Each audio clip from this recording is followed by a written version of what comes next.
ယင်းနှီးမြုပ်နှံလို့သူမိတ်ဆွေတို့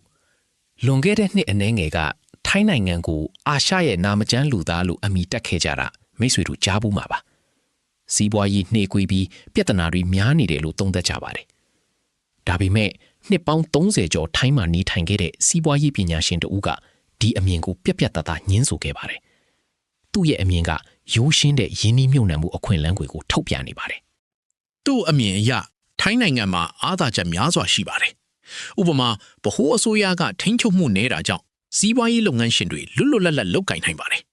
စားနပ်ရိက္ခာဖူလုံမှုလည်းရှိပြီးနိုင်ငံရဲ့နေရာတိုင်းလိုမှစိုက်ပျိုးလို့ရတဲ့မြေတွေနေရောင်ကြီးရေတွေပေါများပါတယ်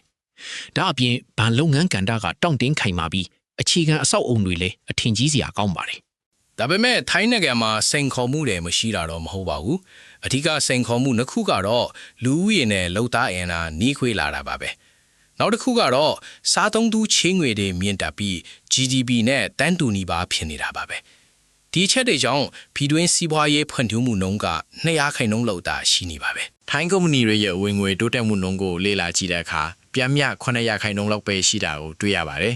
ဒါဟာကမ္ဘာပြန်မြနှုန်း600%နဲ့သိပ်မကွာပါဘူးဒါပေမဲ့ကုမ္ပဏီ10%လောက်ကပဲဒီတိုးတက်မှုကိုအများဆုံးပံ့ပိုးပေးနေတာပါ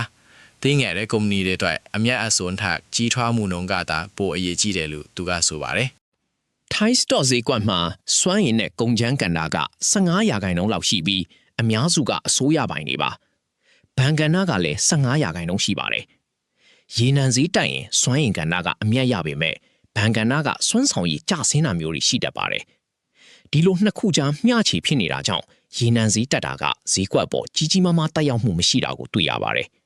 ထိုင်းရင်းနှီးမြှုပ်နှံသူတွေကတော့အတော်လေးစိတ်ကုန်နေကြပါတယ်9နှစ်ကြာကျဆင်းနေတဲ့ကာလကိုဖျက်တမ်းခဲ့ရလို့ပါပဲယင်းနှီးမြှုပ်နှံထားတဲ့ stock တွေ90%လောက်ကျဆင်းနေတာကိုတွေ့ရပါတယ်ဒါကြောင့်ပြည်ပမှာယင်းနှီးမြှုပ်နှံမှုစိတ်ဝင်စားသူတွေပိုများလာပါတယ်ထိုင်းရဲ့အစိုးအမြင်သတင်းတွေဟာဈေးနှုန်းထဲမှာပါပြီးစားဖြစ်တယ်လို့ပညာရှင်တွေကဆိုပါတယ်ကမ္ဘာပြန်မြအငယ်ရှင်ဟင်ထိုင်းရဲ့ရောင်းဝအချိုး EBS အချိုးဆိုင်ရင်တန်ဖိုးအချိုးတွေဟာအတော်လေးကိုတက်တာပါတယ်ဒါပေမဲ့အမြအစွန်းနဲ့ကြီးထွားမှုနှုန်းကတော့နှိမ့်နှုတ်သေးတာကိုသတိပြုရပါမယ်အစိုးရက GDP ရဲ့90%ထက်ပိုမချေးနိုင်မှုဆိုတဲ့ဥပဒေကိုပြင်ဆင်ပြီးထပ်ချေးဖို့ကြိုးစားနေတာတွေ့ရပါတယ်ဒီလိုသာအောင်မြင်ခဲ့ရင်ထိုင်းဘတ်ငွေရပေါ်ဖီယာတက်ရောက်နိုင်သည့်ငွေကြေးတန်ဖိုးကျဆင်းလာနိုင်ပါတယ်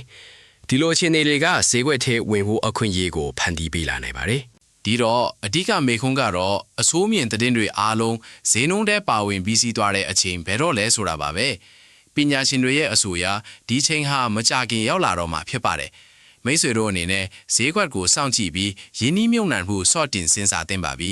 ဒီလိုအခွင့်အရေးတွေကိုနားလည်ဖို့နောက်ထပ်ဗဟုသုတတွေလည်းဆက်ပြီးလေ့လာဖို့လိုအပ်ပါတယ်